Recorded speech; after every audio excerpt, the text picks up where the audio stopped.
everybody, and welcome to Dude's Brunch, your late-night morning talk show where four people talk about four things they found on the internet. This week, as always, we are here to talk about breakfast food and strange things from the web.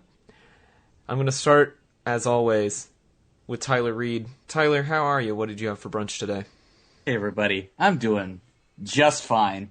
Today, I had an interesting brunch. I went to a place called French Fry Heaven. And so I had French fries with an egg on it, with some bacon bits, and here's the kicker, a pancake, and some maple syrup. On the fries? Next to the fries? Oh, yes. Wow. All stacked on top of each other. The eggs were way too peppery, and I really couldn't taste the maple syrup, but other than that, it was okay. That's the most American brunch I've ever heard of. It sure was. Catherine had hot dog fries, which had cut up bits of hot dog, ketchup, and mustard, and a cheese sauce. That pains me. That's delicious. Come on. I can see your revolted face from hundreds of miles away. Sean Evans, what did you have for brunch today? As the poster child for unhealthy choices, I had cookies. That was it, because I got up and had to go to work, so I just, hopped in the shower, and I was hungry. I was like, oh, that's right, I didn't eat all those cookies, so... You didn't even have black coffee? Just no, cookies? Dude, I went to work. Getting all your major food groups in. Yeah, going to the wool mines, you need to... Yeah. Don't need much down there. And our guest this week, you may know him from various podcasts and places around the internet, including a number of shows on the Incomparable Network. It's Brian Hamilton. Brian, how are you? What'd you have for brunch today? I am doing fantastic because I had a General Tso's chicken boneless spare ribs combo from my local Chinese restaurant at around 2 o'clock. Does that count as brunch? I think that counts as brunch. Anything before 3. Perfect. Came with white rice and an egg roll. And boy, oh boy, was it delicious and cheap. It was pretty fantastic. I've been experimenting with the local crappy cheap Chinese food economy in Brooklyn, and I found several fantastic options, but this is one of the only local ones within a few blocks of me that takes a credit card because I just don't have cash on me ever. Welcome back to the Chinese Food Cast. You're listening now. Thank you for having me. Glad to have you. And I'm right with you. I don't go anywhere that doesn't accept cards. Mm-hmm. Even better, no one's if accepted they accept Apple Pay yet. Exactly. What do you have Apple Pay on? I Apple Paid for my Starbucks today, and I was like, this is great. Minimal interaction with the barista. Just hand her my phone, she scans it, I walk away. So it's on your phone. You have which iPhone model? 6. Fantastic. I have had a 5S for 3 years, so getting an Apple Watch a few months ago has been incredible for Apple Pay, even though it gets weird looks from a lot of people. Are you jumping on the SE train? No, I just keep my phone for 3 years. I had the original iPhone until the 4 came out, and the 4 until the 5S came out, so I'm holding out for the 7. Fair enough. There you go, yeah. We're just covering Tyler, all the podcast bases this week. I appreciated you mimicking Apple Pay for the listeners at home. He was covering his camera with his wrist, much as I do to many contactless payment terminals. You just put them in their face. Take this, baristas. Yeah, you just wave it around like a magic wand. Oh, I wish it were that simple. My iPad Pro now has Apple Pay in it, and I have no idea why I would ever use it. Yes, let me hold a 15-inch laptop up to this NFC terminal. Thank you for demonstrating, Tyler. I can't wait till they put that on my iMac. That's going to be such a great feature. Put it on the MacBook One. Right. Well, I'm your host, Taylor, and for brunch this morning, I had an omelet that I made here at home, because today was just a day that I felt like cooking. I did basically nothing today except edit this podcast and cook. And so, it was a pretty relaxing day. That being said, if Tyler shakes his Nalgene water bottle in front of his microphone again this week, I'm going to kick him off the podcast forever, because you're making editing suck. You can get some ASMR footage out of that if you wanted, Tyler. Oh, we tried to do ASMR on the podcast one time. We already I did remember some that. Yeah, ASMR. that was the first episode I listened to. Oh, I'm so sorry. That was your first episode. You're not doing it right now. You have to crank the gain. You have to take away the pop filter. You have to go really close, really close. I love ASMR, man. All right, that's our daily ASMR segment. Thanks, everybody, for watching. Well, if you haven't already checked off the something derail square on your bingo board, you can do that right now. And if you don't know what I'm talking about, you can go to dudesbrunch.wordpress.com/bingo, where you can find the board and play bingo along with the show. Oh, God. Wow, we're so derailed already. That's right. Well, that's all right, because we're going to jump into our first topic, which actually comes from Tyler, so we can get him to stop reading off the bingo board. Hey, what up? All right. Tyler, what do you got for us? Speaking of Taylor loving omelets, I found out that is Taylor's favorite food from Miitomo, a delightful new app from Nintendo. So my topic this week is, like I said, Miitomo. It is the first app Nintendo has put out for cellular devices, and so I wanted to see what everyone thought of it. Much like the Wii, you make a Mii, and then you sort of interact with things. And so you make a Mii and you answer questions that your friends ask you or that you ask them, and you have interactions. You can dress up your character in all sorts of hilarious outfits, which you either can buy using their free currency that they provide you, or you can pay money, which they don't really talk about very much, which is fine, which is good, I think. And so it's just a social network just like anything else, and I want to see what everyone thought. So my first question is, did you enjoy the Mii creation process? What considerations did you have to make when creating it? Did you make an idealized version of yourself or more realistic? That was like 4 questions. All Use about- example from the text, That's cited MLA, and make sure that you have your citations sorted out on the last page. I like to make my discussion questions an extended response question on an essay. It's got to be 5 points. That's right. Okay, I liked the Mii creation process on this more than on the Wii, but only because I could take a picture of my face and just have it do the whole process for me. Let's be honest, you just like taking a picture of your face. I mean, that too. Any excuse I get to take a selfie with my iPad. But no, really, I think the Mii creation process on the Wii is a giant pain when you're like waving around the Wiimote and trying to hit selectors and stuff. So it was kind of nice to just be able to do it with touch. I mean, it still takes too long, but it is what it is. Right. I thought that was really interesting and like disorientating and cool and frustrating at the same time, because it's like you just hold your iPad out or your iDevice and it just goes. It just keeps taking pictures. It's just like bam, bam, bam, bam, and I'm just like moving my iPad around and it's getting wildly different results. And I'm like, I'm on the floor. And it's like suddenly I go from white to black and I'm like, what is going on? I put it on the cat. It doesn't recognize the cat, but it recognizes the floor. Oh, I just opened it up so I could remind myself of what it was like. Yeah, it was okay to make myself as part of a game. What considerations? You made yourself very Yeah. short. I noticed that. It doesn't give you an option? Yeah, you can be as tall or short as you want. Oh, okay, well I didn't know that. Oh. So yeah, no, I'm just a little shorty in this game. But I do have a beard and pretty much the same haircut. And with the exception of my cat head pumps, it's the only thing I don't own that my character has, which I won those. I spent about 2,000 coins getting them. So, yeah. So that's you're about wearing it. those for eternity is what you're saying. Yeah, I feel like it's more of an idealized version of myself than it is an actual creation, because I didn't do the picture thing. I just I just made it up. But I have a feeling, I hope it's pretty accurate. I think yours looks pretty accurate, I would say. I would say you maybe have a longer head. I always imagine you having a longer head than you do, but I think other than that, I think that might have been, but I don't know, not like, they have some weird faces. Like, I don't think you have like a block face. That's weird. Nobody has a face that blocky. Is this Gumby? Yeah, it's like a Gumby face. Every time I make a me like this, I always wind up doing some sort of idealistic version of me where the basics are there. Like, I'm always wearing a black shirt. I always have, like, hair that kind of resembles mine.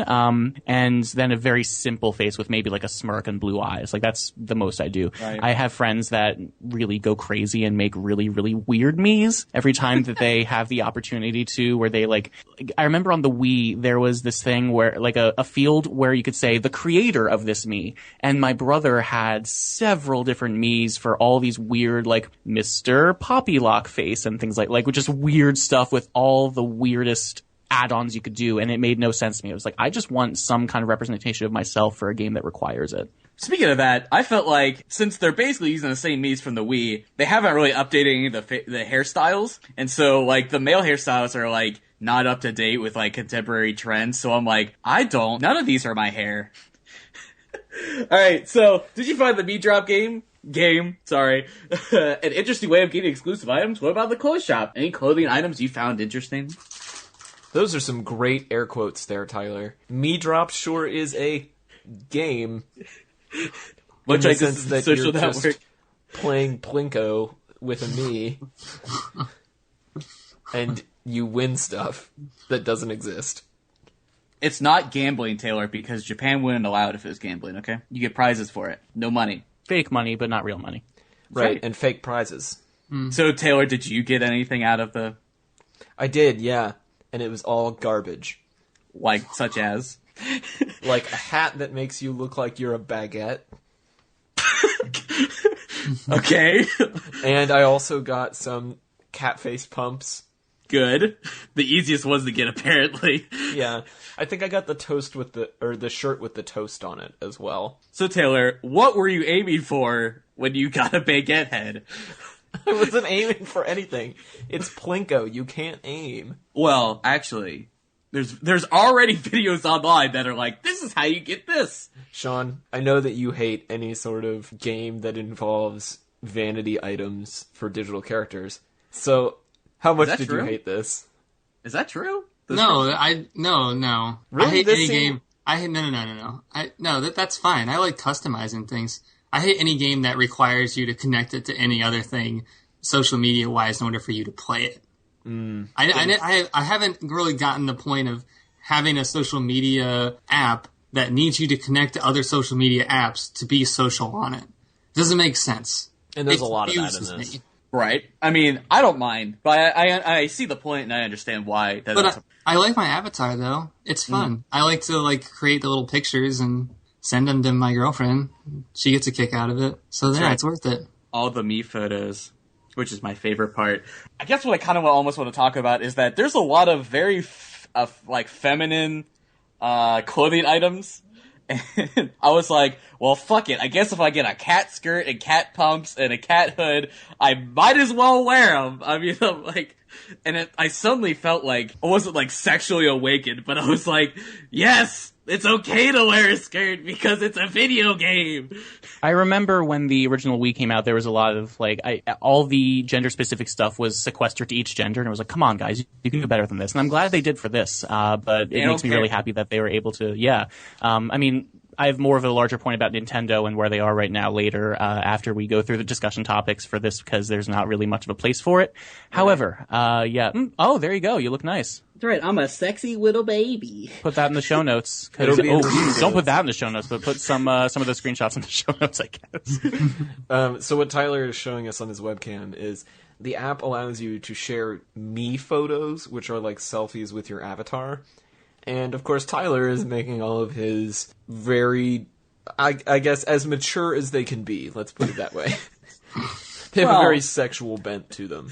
Well, maybe not, because there's this one, which is one of their questions was, or what they were doing a few minutes ago, and I said, they said putting their makeup, or putting their face on, and so I did a me photo where I was like, look at that face. I'm putting it on. I do lots of goofy stuff. Like someone said, what's their crush's most attractive feature? And they said their neck. And so I made myself oogling his neck. I don't know how to react to this app, mostly because of the way that you're using it. Which is? It's like You're asking us to describe how you're using this app? Yeah, it's like you're trolling the app, which makes me care about it even less. Am I trolling the app? It feels that way. One of the things that you do in this app is you answer questions, and you can answer questions that your friends have answered, and the questions get, like, shockingly serious sometimes. And I feel like every time it does that, you answer in some, like, ridiculous way, and then I'm just like, well, this is dumb. Why am I, like, spilling out, like, the deepest depths of my soul into this app where I can win pumps with cats on them if Tyler's just gonna troll the whole thing? Like, the whole thing just feels very ridiculous, like, almost surrealist. And I think that's, I mean, if you're, I feel like that's almost intentional. I think it's just about just kind of doing whatever you want. I don't know. Well, you're right. If it's a game about where you wear cat pumps and a cat skirt, you're not like kind of like taking it like lightheartedly. Like you don't have to be like too serious about it. I don't know. And I feel like there's some room to be serious. And I think if you answer them in a way that people feel like is thought-provoking or actually like interesting and not like a jokey way, then that could have some interesting discussion. I get that. I mean, the way that they've done this app and this whole new mobile rollout thing, it doesn't bother me because I'm glad they're doing something new. I am so glad that they're expanding into doing this. There's a whole great series of video game podcasts Mike Hurley's done from directional to virtual to remaster on this whole topic. They go really in depth about Nintendo, their strategy, and how everything works. But I wish that this was something different. I wish that this wasn't Mii's. This was my least favorite part of the Wii and Wii U. I wish that they had done something more. And I mean, they said we're going to get a whole bunch more Nintendo property apps later on. I'm really excited for whatever they do with Pokemon and Metroid. But like the buy-in to Nintendo has always been so great or big that I'm really glad they're doing stuff for the iPad, which most of us already own. Like my 3DS is a Legend of Zelda machine. I spent $200 for a single game and I have played it maybe once or twice and I love it, but it's still like its own little sequestered thing that has always been a problem for Nintendo. I have buckets and buckets of white plastic accessories for the Wii that I never touch anymore. That freaking balance board. There's also the problem, like, of, this came out the day after Alison Rapp was fired for various internet activities that was really problematic. And I remember my Twitter timeline being, this is awful, everyone retweeting this. And then the next day sharing all their me photos. I was like, come on, guys, this isn't okay. So spoiler alert, I didn't actually download the app. I don't want to support Nintendo right now. But I'm glad they're trying something new. I hope Alison Rapp's situation ends out okay. And I hope that we get something Pokemon related on iOS soon. I mean, it's coming out, Pokemon Go, sooner or later. I hear the DeepMind computer can beat Pokemon Go. I bet it can. I think that was a joke. It was a joke, yes. Not sure if serious. Yeah, I think you raised a really good point about, like, of all of the things, why Mii's? Like, it just seems like the least desirable property that Nintendo has. And they've always been so good about, we're bringing out a new device, or we're bringing out a new platform. Let's lead with our strongest stuff. Let's lead with Mario, with Zelda, with Pokemon. Their first mobile application, and it's Mii's. Mm-hmm. I mean, you have it on the Wii, the 3DS, the DS. I think it may be on the DS. I don't know. It is, and also yeah. the Wii U. So it's like, it makes sense because they've done it for every single console, and they probably assume and that people have like a fan base for it, or people are at least okay with it. I think it makes sense. I agree that it's not as maybe like universal or like as like well received as maybe like you said, Mario or like Pokemon. And like I think I would specifically say like what's interesting about the launch of this is that the exclusive items that they like launched with were like flowers and like bread and like cat stuff, when like the 3DS, like the hats that your Mii could wear were like Nintendo, or like not Nintendo because that's stupid, that makes sense, like Metroid hat, you know, like very like about the game's headwear. And so I figured that maybe they could have like launched with more of that stuff, so you could you can get a Mario hat, and that's the extent of the branded stuff in it. Like, why can't I be Link? Why can't I be Princess Zelda, you know, or like Kirby or whatever, you know? I think, but I guess it gives me hope for like the platform that it will evolve and kind of be something maybe a little more substantial than this. Like, you can't even like edit your room. I figure they'll probably eventually maybe let you do that. I don't know. Here's hoping. I mean, I trust them, I trust their vision, and I trust where they're going to go with this, but honestly, this is not my favorite way to launch the entire new mobile app platform they're doing. Mm-hmm.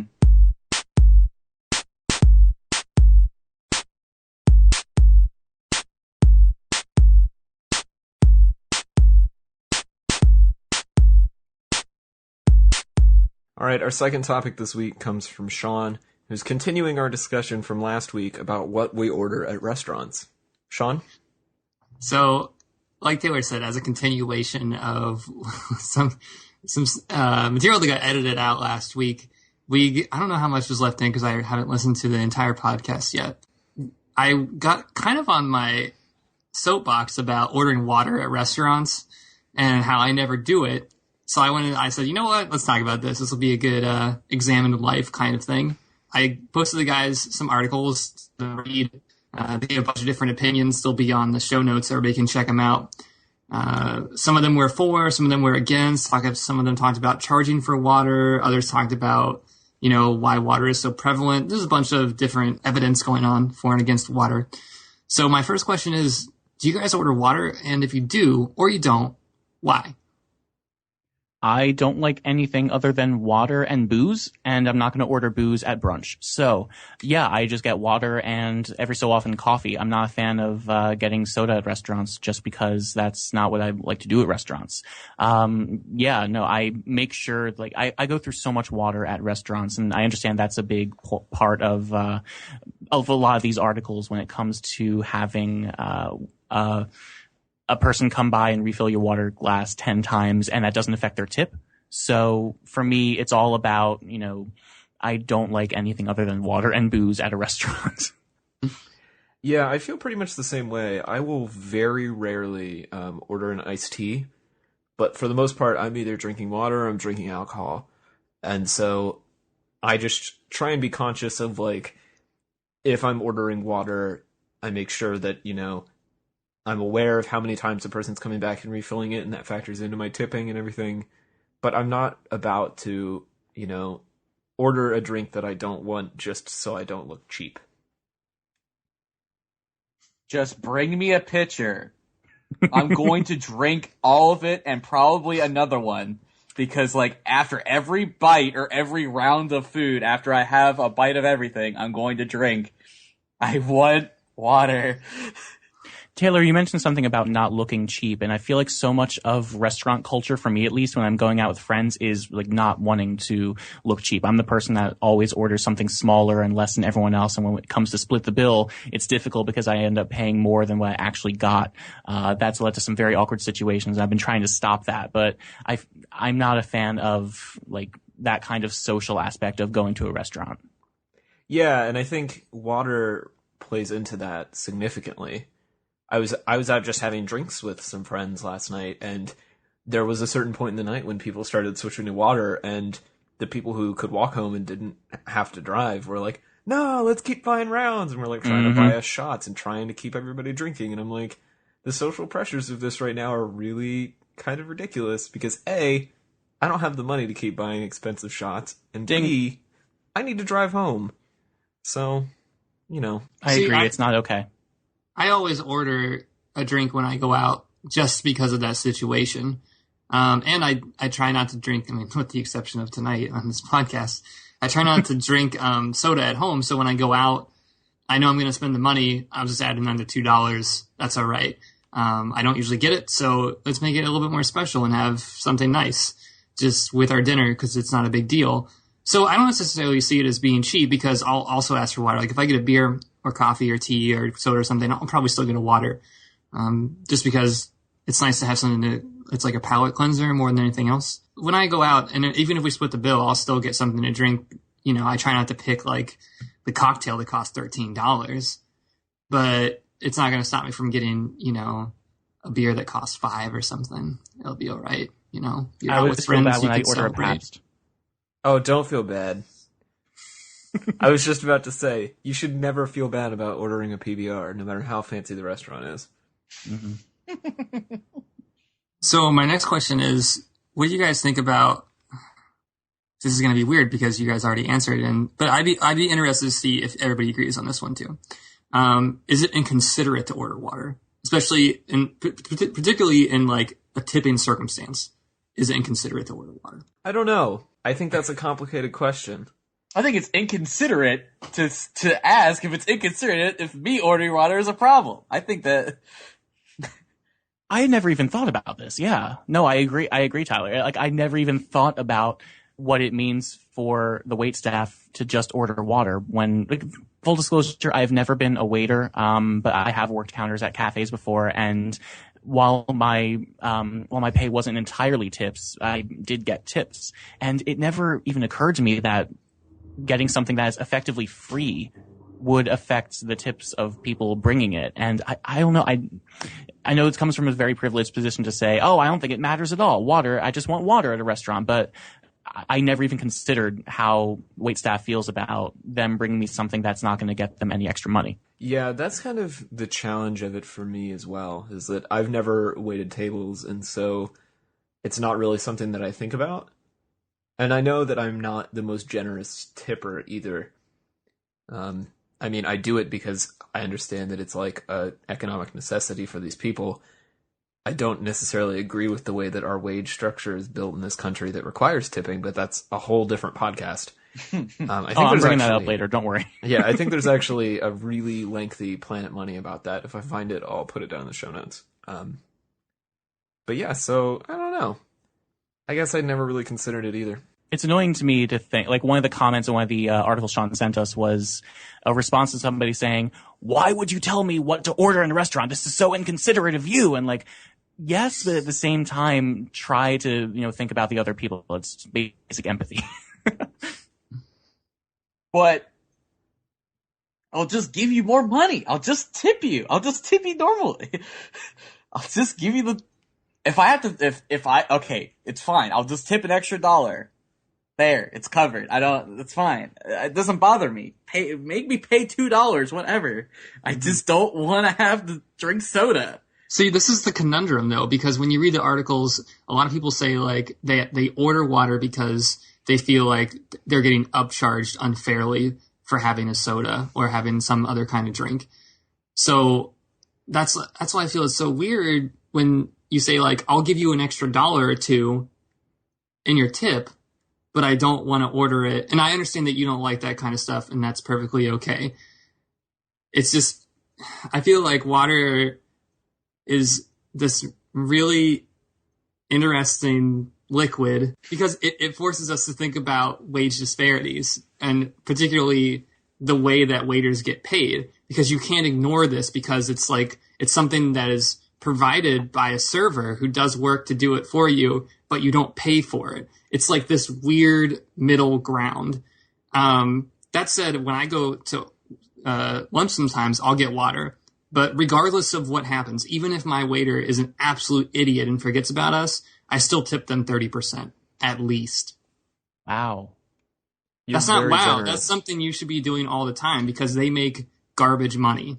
Mm-hmm. I know tipping is I know tipping is a topic and a subtopic in this later, but I tip 20% every single time, regardless of the service. And I remember it used to be like a sign of how your server did to show how well they did by putting more of a tip or less of a tip. And there's like a sitcom gag where like, here is your tip. And he puts the money down on the table. Every time you screw something up, I'm taking away $1. And this was like a sitcom in the 80s or 90s. And I remember like, you can't do that anymore. You shouldn't do that anymore. And I agree with Taylor that the problematic wage structure in our country is not conducive to any of this. I hate tipping as a social thing, but it's not that I'm not going to tip because people still deserve to be paid. It's annoying to have to deal with crappy wage structures, and it's also annoying to deal with the social pressures of tipping and having a few extra bucks on hand. Again, we mentioned earlier, I don't carry cash, so having that extra bit of money to throw their way is important, and I don't know where I'm going with this. Either way, I agree tipping is important. Yeah, well, and I can kind of pick up from where you were on that. So I have a very interesting living situation where I have a full-time job. One of my roommates is a graduate student on assistantship, and the other one is a waiter. And so I mean, I am in no way financially like, I have student loans and I have car debt and all of this stuff. Like, I'm not doing great, but I'm doing probably a little bit better than everyone else in my house. And so it does create these strange moments of like, when the bills are due, one of my roommates is like paying it with cash straight from his tips after he gets off his shift. And the other one is like, well, the money I got for my graduate stipend came in at the beginning of the semester, and if I spend it all, it's gone, and I don't get paid again until May. So, like, I don't know, it's just, there are so many different ways to earn income, and I think tipping and serving really illustrates that. And you're right, Sean, like, water is a microcosm of this much larger problem of people in our economy just don't all get paid at the same level or even in the same structure. Like, some people get paid on cash, some people get paid on 2 weeks delay in arrears. I get paid, for the day that I worked on the day that I worked. It's just a little bit different. Mm-hmm. Would you guys be down for paying? Okay, so I should say in the Fort Worth Weekly article, the journalist kind of said we should charge for water. Not a lot. He's not saying like we should charge like $5 or something like that. He says like 50 cents to 75 cents, just like a flat rate. You come in, you order water, 50 cents gets put on your bill. What do you guys think about that? Great. Really? Yes. Fine. Can you tell me why? I mean, because, well, and I guess, more specifically, I guess, in the context of like maybe of like fast foods, I guess I will talk and then I can speak more generally. But like when I go through like the Wendy's drive-thru specifically, I'm like, can I get a large water? And I'll pay for it. And then they give me like a small, and I'm like, I just pay me for the soda. Like I want to drink water. I want a large water. Do not give me a small water because I drink a lot of water. I've already discussed it. I just don't want to deal with the guilt. I don't want any guilt. I will pay any amount of money for this water. It does not bother me. I just want to drink the water, the drink I like to drink. So it's fine. 50 cents isn't even a big deal. The soda's like $2. I'll take 50 cents. The real outrage is that like Ballparks, he pays you like $5 for a bottle of water. Now that's the real outrage when people are sweating and probably getting dehydrated and they just, you're like, why would you get like a dinky ass little bottle of water for like $5? I don't know. I always make sure if I'm getting water in a restaurant to ask for tap water and not bottled water. Because first of all, I just hate bottled water as a thing. Yes. Because water is such a basic need that it shouldn't be sold at that high of a markup. I mean, paying for water in a restaurant notwithstanding, I do believe bottled water is not okay. But I would pay a little bit extra for water, so that waiters get paid a fair, or like it's more reflective in their tip. But I remember very distinctly a thing where, you see a lot in a lot of restaurants and different places where there's a little water spigot and a bunch of free little cups, and you just get water whenever you want. And water's, again, so basic that I'm okay with that. And they're not charging per cup you're taking because there's nobody there manning it. But at the same time, that's not going to affect the wait staff's tips because they're not bringing it to you. You're getting it yourself. And it's usually at a cafe. I see it at Panera, places like that where you're not being waited on. And I feel like if they're going to be bringing you water, yes, that should be reflected in tips, but it should also be, like understood that, you're paying for, this person's work and, not necessarily the water. Yeah, I think when you frame it in that way, 50 cents, $1, whatever it is, I'm totally cool with that. It's just something that societally we would have to agree on, like, you're not paying for the water, you're paying for the labor. I'm also much more a proponent of getting rid of tips entirely and upping prices across the board so that wait staff don't have to depend on tips, but that's a much bigger shift. Yeah. Yeah, I agree. I mean, that's like another, like, we'll have to go on the topic and talk about tipping later sometime. But yeah, I agree. I think if we could get off tipping, that would be a good place to start. I kind of want to, so my last question, well, my fourth question we kind of already talked about. My last question, I think, is kind of now kind of interesting more because I was talking about how water is, how I see it kind of interestingly as like water is labor without, having to pay for it. How much do you guys tip bartenders? I mean, that's their job. At least 20% for me. Usually 25%. And I say that because I'm usually buying whatever the $4 beer is, and then I tip them $1 so that it's around $5. Yeah, I'm not very nitpicky about it, but if there's like you're right, $4 beer and extra dollars. Yeah. That, yes. See, that's interesting that all of us, 'cause I'm the same way. Like, it's usually by the drink, whatever the cost of the drink is. If it's like a $5 drink, it'll be, like a $1 tip. Even if it's like a $2 beer, I'll give them like a $1 tip. Mm-hmm. Yeah. It's like $3.25. You get $1.75. I round it out because I don't want change. Fuck it. Yeah, I don't want change. And even like when you talk about labor versus income, if I'm ordering a more expensive drink, even if it's just, straight whiskey that in theory doesn't require that much labor, I'm still going to give them, whatever the round dollar amount tip is. Mm-hmm. Because particularly with bartenders, I feel like you have to put up with so much and so many people who don't tip that I would rather be the bartender's friend and like tip them nicely, and maybe someday down the line I get some bar karma, because I have been Barma. Barma, if you will, because I've been in horrible college bars where people don't tip the bartenders and they get way too drunk and they're really mean and they have to, bring the police in to carry them out because they got into a fight, and I don't want to be that guy. Two quick stories. I remember a bunch of years ago I learned a lesson about tipping with a credit card or a debit card, where I would always move the decimal point over to multiply it by 2 and you get 20%, and that's what I would write as a tip.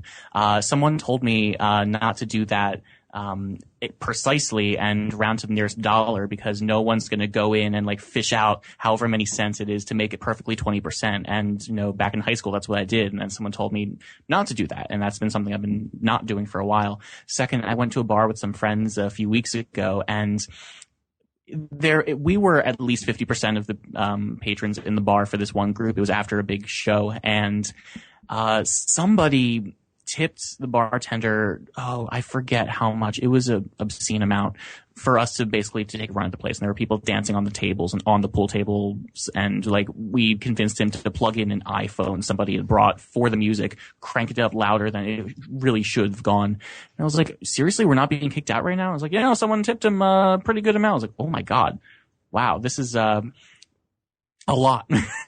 So when it comes to tipping, it's like, it's such a weird social thing to deal with. Yeah, it's funny what tipping well can get you. Sean, how do you feel about bartender labor versus server labor? Because I know that's been a big concern of yours. I don't know if it's labor as much as I think it might have more to do with the way that we think about these two particular professions. That would be the question I'm more interested in. That I think, hearing some of your responses, I feel like bartenders are seen as friends and waiters are seen as laborers. Huh, interesting. Yeah, that's kind of a good point. Mm-hmm.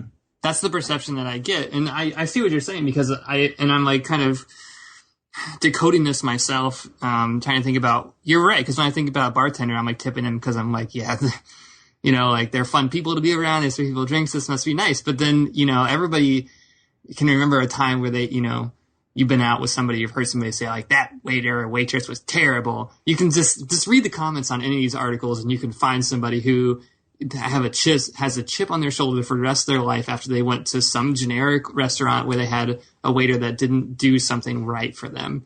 And it might have been like some little pet peeve thing.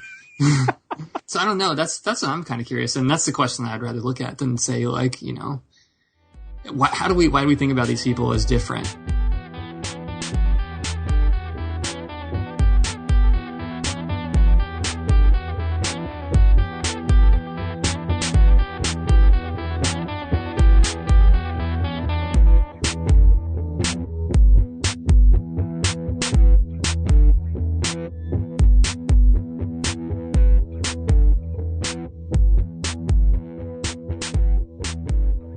So I've got our third topic this week, and I wanted to talk about my favorite trending topic from Twitter this week, #IndieAmnesty.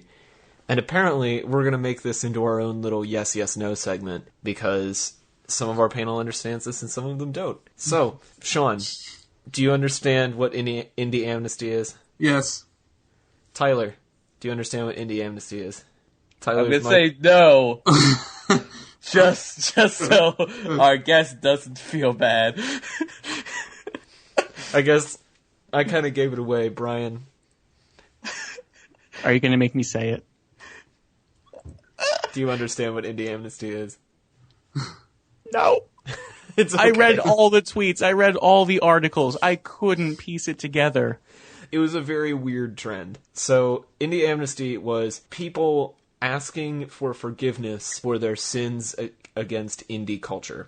Against indie culture or buying into indie culture? Both. Yeah, I felt like it was buying. Yeah, it's a little bit of both. But it was basically anything regrettable that's related to mid-2000s indie music. I pulled together a list of some of my favorite IndieAmnesty tweets. Things like, I met Damon Albarn from Blur and called him Damien the entire time. Or, I went to a Kasabian show in 2006 wearing a shirt that said Kasabian or shit. I waited 6 hours to see Vampire Weekend and was visibly freaking out on the online stream. But see, is that a bad thing? I don't feel like there's amnesty necessary for that, because that's amazing. A-Punk is an amazing song. I met Vampire Weekend. I saw them live. They were really good. A-Punk was really good. I don't get this hashtag. That's fair. I mean, some of it is like that. Some of it is... I mean, some of it I would regret. Maybe we're all too young to have regrets. Maybe. I mean, I would have regretted spilling tequila all over Kate Nash's grandmother at her album launch party. Wow. Yeah. You made her very, very happy. Body Or shots. paying to see The Bravery twice. I would regret that. I I guess. forgot the bravery existed, or Good ever joke. did exist. Good joke, Taylor. Oh. So I guess my question to you guys is, what do you feel you need IndieAmnesty for? For like half the bands I like now that I said were garbage or didn't like when I first listened to them, looking at you, Gaslight Anthem. I had that moment this week where I was like, hey, I should listen to Say Anything since they're coming to town. And I was like, oh, wow, Say Anything is really good. Where was I for the entire 2000s? Well, to be fair, when an ex-girlfriend's favorite song is the one about touching themselves, you're kind of like, I don't really want to listen to this band. God. Thank you, Tyler, for reminding me of that. Very good. I think I need IndieAmnesty for actually listening to the lyrics for Scotty Doesn't Know for the first time. Have you ever Wow. actually listened to the lyrics to that song? It's awful. Yeah. It's so sad. Did you? It made me really sad listening to that song for the first time. The fact that it took you this many years to figure that out makes me really sad. I need IndieAmnesty. Wait, hold on. You did wait, I don't understand the context of this. What are you saying? The song Scotty Doesn't Know? Yeah. Well, Brian didn't know what Scotty didn't know until very recently. Right. Oh. Well, I mean, I gathered based on the chorus where he just sings that Sky doesn't know over and over again, Yeah. but I never actually listened to the verses, which are really god-awful things that they had done together. Yeah. And I don't know. I gather that it was about, like, extra relationship activities based on the chorus, but I never actually listened to the verses, and the verses made me really sad, guys. We'll put links to the lyrics.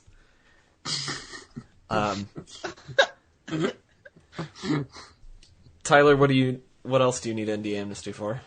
Oh, I had a hat that said Interpol on it. That was a big mistake. Yeah, it was. Oh, I hate that band.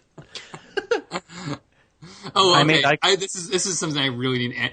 Okay, so the first time that I listened to The Killer's first album, Hot Fuzz, I hated it. I gave it away. I hated it so much. Probably one of my favorite albums of all time. You gave it away? Gave it away. I hated it. That was garbage. I made eye contact with Mike Shinoda at a Linkin Park concert once. Ooh. Somewhere, a teenage girl is crying. It was me. It sounds like Brian has a little bit more to repent for than we do. Actually, I was gonna confess one of your indie sins for you, Tyler. Me? Ooh. Yeah. Very good. You should tell me because I don't remember. You would not listen to Good News for People Who Love Bad News for years. Oh yeah, Because that's the right. CD was pink and you thought And it was too because- girly. Right, and because I was like 12 and I wrote gay on it, I'm That's sorry. awful, man. I'm sorry. Listen, I didn't know any better. I He didn't was know. 12. But still. Maps is one of my favorite songs. Mapped by the AAS. Yeah. Because of Guitar Hero. Nope, favorite running mix song. When you just need an emotional song to run to. They don't love you like I love you. I'm going to confess to convincing our friend Kevin in high school that he should buy a Flaming Lips shirt, even though neither of us had ever listened to the Flaming Lips. I was just like, yeah, the Flaming Lips are really cool. You should buy this. I had no idea who they were. I think Kevin probably likes the Flame Lips now. We both do. Oh, well, there you go. Also, my Although- first tweet was about REM, and I'm sorry. Very good. The good news is that for people with bad news, is that I never bought a band shirt to a band that I didn't like or knew anything about. I don't know who the Spill Canvas is, but I won one of their shirts, and it was an awesome shirt, so I just wore it for a few years. Do I need IndieAmnesty for that, or what do you guys like? It's the Spill Canvas. It's okay. They're not that good. Is that true? I don't know who they are. Like, are they a... They're just okay. Oh, okay. I know of people that it's like one of their favorite bands, so it's probably at least better than okay. I had more than one Good Charlotte album on my iPod for a number of years. I'm sorry. I've read every book that Colin Malloy has written.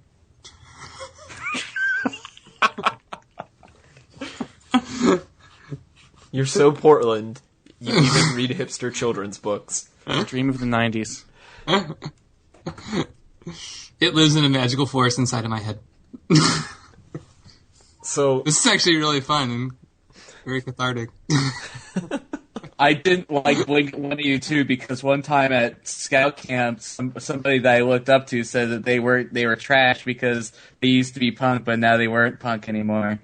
Andy confession, I lived in Akron. Done and done. Drop mic. I probably need IndieAmnesty for this, but I am not ashamed of it. I love Real Big Fish. Ooh. I'm gonna go with you. I also love Real Big Fish. Thank you. Oh my god, yes. It feels so good to admit.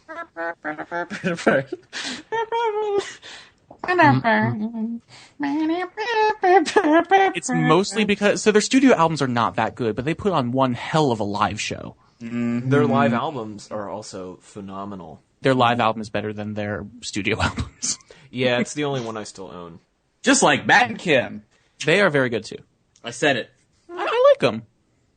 I also like Matt and Kim, but I think they have a very good live performance. It's much better. Oh, the live performance is way better than the studio stuff, for sure. Yes. IndieAmnesty, I have told people numerous times that Fun was better on their first album.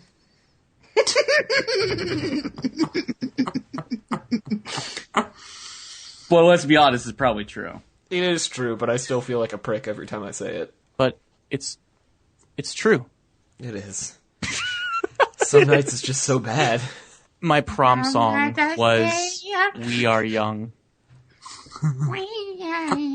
If you've ever wondered, it's impossible to dance to We Are Young. You can't slow dance, and you can't, like, normal prom dance. So you have to just stand there and sway, and it was awkward. One of my defining memories of freshman year of college is when that song broke big, and I could hear girls staggering home from the bar trying to sing it. It was the most revolting noise at 2 o'clock in the morning. Tonight! Yes. Every night for like 2 months. We are young. That was also right around the time that Party Rock Anthem was a thing. So.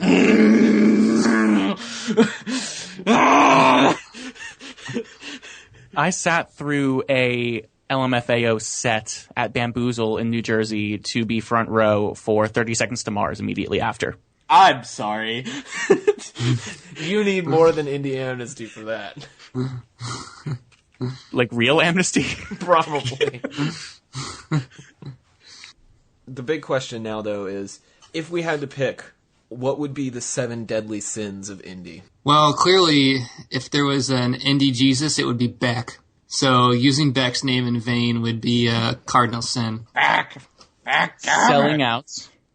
Selling out, yes. Envying somebody's non-vintage musical equipment. 3. Not knowing who the Strokes are. 4.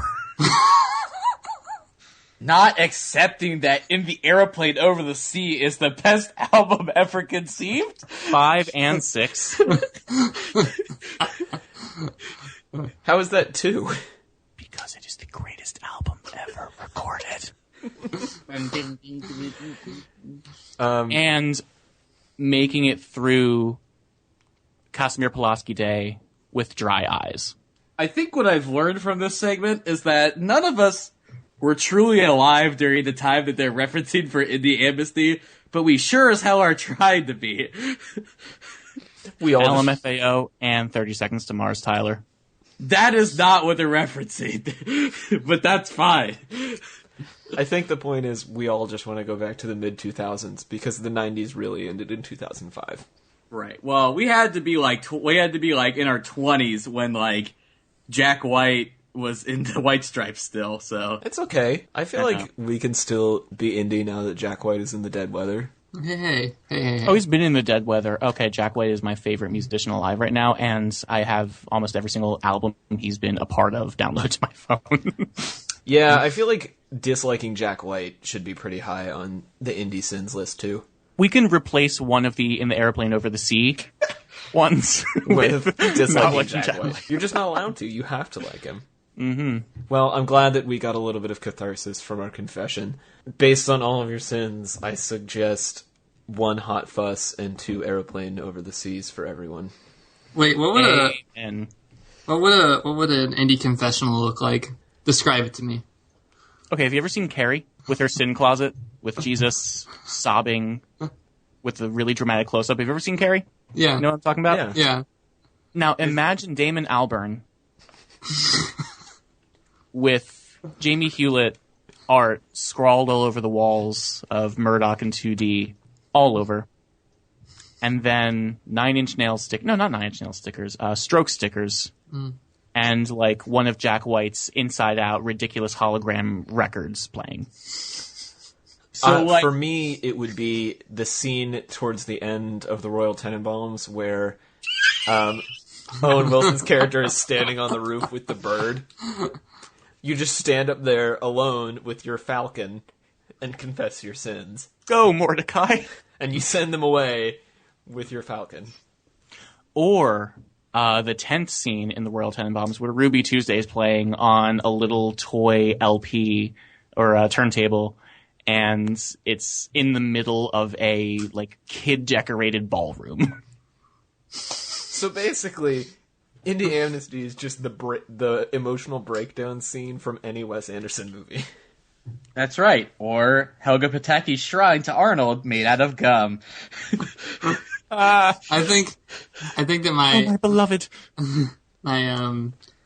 my Amnesty closet it looks like a giant Vox amp in the same way that a confessional does, but it's really where it's located. I don't know if you guys have you guys seen Blade Runner? Yes. Greg's parents' basement. You know that scene where they go into the creator's house and he has like all those like little creations that are half in life. Okay, so it looks like that and it's dark like that, but it smells like burnt coffee. That's where you go to confess your indie sins. All right, well, our 4th topic tonight comes from Brian. Brian, what do you have for us? A very simple topic, given how heavy our previous 3 topics were. I wanted to ask you guys about your favorite comfort food movies, the movies that you return to time and time again when you're just looking for something to watch, when you can't think of what to watch, you just want to watch something. Movies you've seen a trillion times, but you can still find something new in them, things that you really love, movies that mean a lot to you in that way. Yeah, let's do it. What are your favorite comfort food movies? So, this is a great question for me this week, because Friday, April 8th, was my favorite fake holiday of the year, Rex Manning Day. I love the 1996 cult comedy Empire Records. It's like my favorite stupid, dumb movie. It's not that great of a movie. It's not that well made, but I've just always loved it. And so every year on Rex Manning Day, I rewatch that movie. That's fantastic. Very good. That was another one of my questions that we'll get to later, but like what kinds of experiences do you have with your comfort food movies? Like any specific special screenings you've had for them or anything that, means a lot to you, any one event that this movie has really helped you experience better or something along those lines. So if you watch Empire Records every April 8th, that's incredible. A lot of people do, and it's very strange because every year the rest of the internet is like, what are all these weird people talking about this movie from the 90s for? Friend of the show, Ross, actually tweeted right after I did and was like, I don't understand why everyone cares about Rex Manning Day. And I was like, you shut your mouth. How dare Sean, you? what do you got? Probably The Prestige. It's probably my favorite movie ever. Ooh, wow. That one's heavy. Yeah. I think, so that was like the first movie that I watched that was like very cerebral. And it started a love affair of cerebral movies with me ever since then. I think I just returned to it because it just makes me, it just like rekindles that love I have of cerebral movies that make you think in multiple times you have to watch it just to see if you can try and figure it out. So. Do you have any special screenings of it? Any one seminal moment where that movie really meant something to you? No, not really. Good talk. I watch whole it. thing. I watch it all the time. There was probably a year that I watched it every single day. Wow. Oh, that's amazing. Maybe it was just different versions of you doing. Sorry, spoilers. Tyler, what do you got? I was like, I don't think I've watched a lot of movies more than once. So I'm definitely not the movie person. I would say I'm more of a cartoon person for that sort of thing. It's like Doug, Hey Arnold, that sort of thing. But if I had to pick a movie or movies, I think there's actually multiple. I think it's Jurassic Park, just because I think it really captures this like play of it's a feel good movie, but it's also very dangerous. But it's like it still is like. I think it's still just interesting, and like I almost like cry when it's like they're like up in the trees and they're like the Brachiosaurus, and there's the it's very emotional. Also that the World holds up. Yeah, and then like everything I love in this entire world, like the first one is great, and then everything else is fucking garbage. Like Digimon. Jurassic Park, I'm forgetting all the things, Sonic the Hedgehog, everything I've ever loved is just turned to shit. Alright, so then real quick, I would say the other movie that I would probably watch more than once, in terms of animation, is probably Kiki's Delivery Service, because Miyazaki films are consistently great, and that movie's literally about nothing. But it's But like it was awesome. Right, it's one of those slice of life movies that, like, it just makes you feel good. Oh, 100%. Believe me, I'm talking Miyazaki very soon whenever I answer. Taylor, what do you got? So Empire Records, of course, but my other one is Ferris Bueller's Day Off. Ooh, that was a good movie. I used to watch that movie like maybe 3 or 4 times a year. I know every single line. It's just something that like my family has all like grown up watching that movie. It's kind of one of those in-joke family movies for us. And so, I don't know, I just associate it with, like, my uncle and my aunt and watching it with them. And I don't know, I just really, really like that movie. Oh, that's so sweet, man. I love movies where you watch with your family and it suddenly becomes about so much more than just watching a movie. You're bonding with your family, even though you're not actually talking per se, which is like, why would why would people care so much about where people sit in a theater? Because you're not actually talking to anybody while you're there watching a movie, but it's so important to be surrounded by the people that you care about the most. I think that's incredible, man. Yeah, like, I don't know, kind of sidetracking a little bit. It was like very important to me who I went to The Force Awakens with for that very reason. Yeah. Oh, Sean doesn't like Star Wars, so he's making a face right now. But I was like, I'm not going with anybody who's not going to nerd out at this. Like, you have to be ready because it's going to be crazy. Right. I saw The Force Awakens with my girlfriend in Boston. It came out on my birthday, so I wanted to see it with my girlfriend and her best friend, who's slowly become one of my best friends. That day, two of the most important things, most anticipated things of the year happened for me. One was, of course, The Force Awakens, but two was our best friend finally left her shitbag boyfriend. Very we good. celebrated. She was the woman that came with us. We celebrated by going to dinner and watching The Force Awakens, and it was the perfect night. That's a great night right there. Oh yeah. Yes, the I'm double. very glad that A, my friend never has to see that shitbag again, and B, I never need to see that shitbag again. And more importantly, The Force Awakens was a good movie. The Force Awakens was so good. But My not enough Captain comfort- Phasma. We could have gotten burned. All I'm We saying. could have gotten burned. Captain Phasma Not better have more to do later on. My comfort food movies are as follows. Number one is, of course, the Rocky Horror Picture Show. I can watch that over and over again. And it's not so much comfort food as it is comfort beer or so, like my PBR, because I just go almost every single Saturday night and watch this movie. And it's not quite curled up on your sofa eating toast and tomato soup, but it's like kind of hanging out and comfort food, you know? Mm-hmm. Comfort food movies. appreciate That's that. where I was going with that.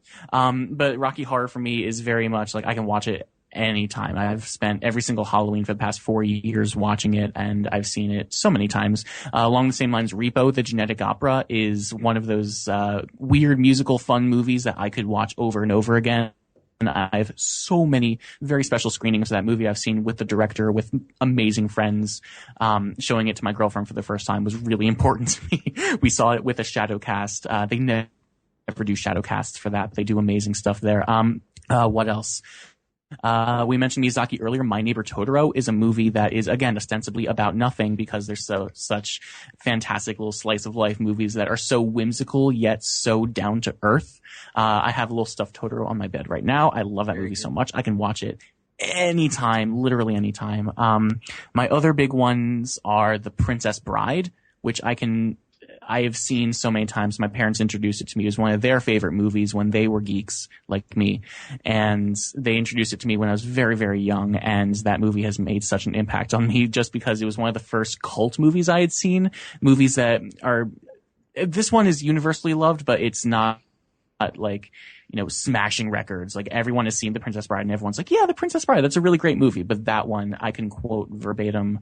I watch it several times a year. And my last one is Fargo, because for me, comfort food means hanging out on my sofa in a hoodie and sweatpants while watching really, really cold things happen and feeling very good about myself about how far removed I am from both how cold North Dakota is and how screwed up all the stuff that happens in the movie is. It's the darkest one of my bunch. And again, Sean, I was surprised you mentioned The Prestige because that is such a dark, intense movie. But then I thought about, no, Fargo is one of mine for sure, because I watch it so many times and I can always find new things to appreciate about it. I showed this to my brother once on a plane. My brother's 5 years younger than me, and this was the time I decided, this is the time to show you a movie that probably is a little outside of your age range, but he still loved it too. I mean, Steve Buscemi and God, I can't remember the car salesman's name, but Lundegaard. But they both do such amazing acting work in that movie, and I find little things to appreciate about it every single time. If you guys can't tell, I love movies. Like, this is what I want to do with my life. So this is exactly, right up my alley in terms of bonding over movies that you've seen so many times. But in the end, it's not really about the movie. It's about the people you're with and how you experience them and how you bring them into your lives. So take from that what you will and watch more movies. Yeah, I think there's something really powerful in that of seeing a movie with people and how important it is, like, watching something that matters to you with people who matter to you. That's been kind of an interesting experience, like, as you meet new people and as things transition in your life of, like, you have to share these things that you love with new people, and you run that risk of maybe they're not going to like this. And I don't know. I don't want to say that I, like, judge my friends if they don't like movies that I like, but it's just something that you have to factor in. Like, people are different, and you have a very special bond with people who like love the things that you love. But there's also a kind of power in like learning to love something that you hate for someone. What I realized back in high school was when my friends and I became a little group of friends my freshman year. We continued all the way through senior year and all the way through college. What I realized was that they shaped so much of how I watched movies and the movies that I watched and the movies I now love. Scott Pilgrim, how did I forget that? That's one that they showed me that blew my mind. And to me, that movie is, you know, me hanging out with them on Saturday night watching Scott Pilgrim for the 20th time. And that's only evolved as time went on, because that movie's, 5 years old now? It's crazy. Like, that movie has changed so much of how I not only watch movies, but interact with my friends. Yeah, Scott Pilgrim for me is always Sean listening to that soundtrack in the car and acting like Steven Stills. The talents. Sean is the talent. No girlfriends, new girlfriends, or new girlfriends. And Tyler's the anything salt of the Edgar earth. Wright touches, really. Yeah, that's true. He does amazing work. Which, have you seen Spaced? I have not. It's on my long list, though. It's something you can binge in a day if you really want. But I was in London for a month for a class, and I found the house where they filmed. So I went, and there was like 3 or 4 other people there. We just hung out outside this random person's house who hates people like us visiting and geeking out about Spaced. And we just talked about it for an hour, and it was amazing. That's legit. I'm really glad that you guys have all these nice, wonderful, beautiful memories of friendship and movies. But, like, I haven't really had, like, that sort of, like, good relationship, like, with movies. Because, like, I specifically don't remember really, like, how many times do we fucking hang out? Taylor and Sean. Like, I don't think we really watched that many movies. We certainly never went to the movies. I don't know. Because we were broke. I don't have a positive relationship with movies. Really? Huh. Yeah. Sean never really liked watching TV as a kid. He always wanted to go outside. Well, it wasn't because of that. It was because when I was growing up, movies were always used as a tool to idle minds. Like, when you didn't know what to do, you just put on a movie, and that's what kids wanted to watch. And so it wasn't really until I graduated college that I actually liked movies, because I associated them with idle time. You know? Interesting. I think that's why I'm really only attracted to, like, documentaries and cerebral movies, is because it's not that I can't, it's really been a recent development where I can go to movie theater and actually enjoy a movie. The first movie that I ever watched that I just purely enjoyed was Moonrise Kingdom. That was it. How did I forget that movie? That is one of my 110% comfort food movies. It's so good. It is. Yeah, It is I mean, so that's good. I only own 3 movies, and those 3 movies are Scott Pilgrim, Moonrise Kingdom, and The Prestige. That's amazing. Wow. That's a broad range there in your 3 movies too. Then they're heavy movies for me. Like, that's what I love that. I like that you guys, it's so interesting when you're talking about, like, sharing movies with friends, because when I watch movies, I like to do it, like, completely cut off. Really? Like, I want to be, like, by myself, just, like, enveloped in it, completely surrounded. Like, if I could, like, sit in a dark room, watch a movie on a huge screen, and just have the sound blasted into my face, that would be the perfect way to do it. Sounds like do I have a place for you, Sean? It's Have any of you seen theater. Rocky Horror Picture Show? Yeah. Yeah. Have you seen it live with the shadow cast and all the people doing their weird shit? It's Sean, if you haven't, that may or may not, actually probably won't, change your opinion about watching movies, because it's to the point where, you know, the movie is the reason everyone gets together at midnight on a Saturday, but in the end, the movie's probably the least important part of it, because it's just people having fun and dancing and singing and saying horrible things in the middle of the theater. I would say it's something everyone should do once, and it will teach you a lot about what you like out of a movie-going experience. Because the first time I went, I really enjoyed it, but then subsequent involvement it just kind of bored me. I don't know. Some people can go every Saturday, and I respect that, but I just can't do it. But I think it's cool. It's just like, that's a very interesting gauge of like how you appreciate movies is how you feel about the shadow-casted Rocky Horror. And I think that, like, this entire conversation, I think tells a lot about, like, sort of what happens maybe, like, when you get older, because as I had kind of said, I have had almost literally no one in my life that's really been, like, it's involved in movies. And it's not about, like, it's not even about, like, oh, I enjoy movies, or, like, this is, like, a movie that I like. It's almost about, this is a cultural thing that you need to understand to be part of our society, almost. Like, I saw not Scott Pilgrim, but Ferris Bueller's Day Off, 100%. like less than a year ago. I saw Blues Brothers, like, less than a year ago, and you guys are like, oh, these old hat movies we've seen a million times. I'm like, these are brand new for me, because I just never had anyone to watch them. No one ever, like, showed these things to me. And I'm like, why haven't I done this my entire life? It's not about, like wanting to like something. It's just about, you gotta see them. They're important. They matter, and it's just like reading certain books. You know, it's just like anything. I mean, obviously you want to enjoy a movie at the end of the day. I mean, I like a lot of movies, a lot of the ones I've recently watched. Like, I regret nothing, but, you know, it's like, I probably wouldn't have watched them if my girlfriend wasn't like, hey, we should definitely watch this because this matters. And I'm like, you're right. Let's watch it. Sorry, Tyler, guys. what movie was that? I mean, it's everything. I watched Escape from New York, Escape from LA, Blues Brothers, Ferris Bueller's Day Off. I kind of already watched Ghostbusters, but, you know, I rewatched Ghostbusters with a different lens. Just a lot of, like, 80s stuff, like, kind of like 80s and 90s, kind of like classics. Big Trouble in Little China. That's a great movie. That's probably actually one of my favorite movies. Oh, yes. Because it's, I actually I discovered that I like Kurt Russell a lot.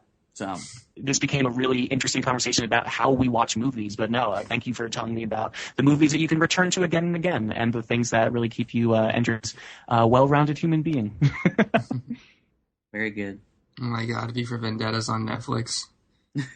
I fell asleep during that movie. I had to watch a bunch of idiot teenagers run around and write V with a circle around it.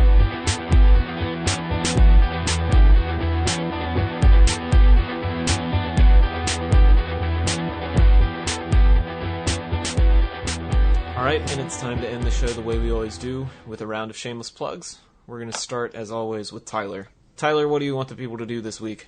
Hey, everybody. You can go ahead and find my work, my design and illustration, at tylerdreed.com. And then, if you want to talk to me on the socials, you can find me at TDR Design on Instagram and Twitter. Anchor's apparently dead, so we're just skipping it this time. Yeah, How I think it's unfortunate. successfully buried. Right. Unfortunate, because I liked the thought of that a lot, so. Rip. Sean, shameless plugs from you? So this week I started a new WordPress, gonna document some of the cool street art that I'm seeing around DC. I see it all the time. I figured, why not?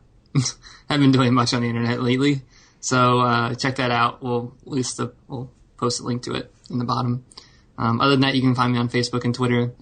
Hit me up if you want to talk about some stuff. I don't know. I'm down. Brian, if the people like what you have to say, where can they find you? You can find me on Twitter at _Brian Hamilton. Brian spelled with an I, Hamilton spelled like the Broadway musical. And I am on very many incomparable podcasts when it comes to Game of Thrones. That's starting up at the end of the month. Go catch up on Game of Thrones and then grab someone's HBO Go or HBO Now account. Watch along with me, Jason Snell, and Monty Ashley. We'll be recapping every Sunday night immediately after it, hanging out and talking Game of Thrones, so come join us at the TV podcast. Find me on Twitter, and I will probably respond to you if you're cool. And anyone who listens to this show is cool, so there you go. We appreciate your endorsement. We do. Thanks so much for coming on.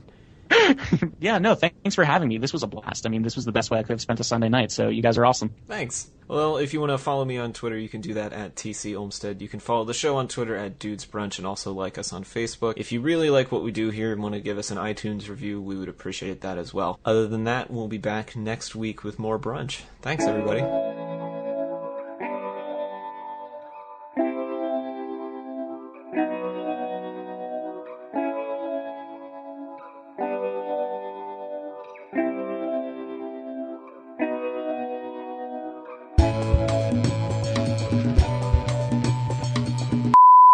Whoa. Not Hey, using Scotty that doesn't tape. know, so don't tell Scotty. Pause. We can cut that part out. We're definitely cutting that part out. Holy shit, Sean.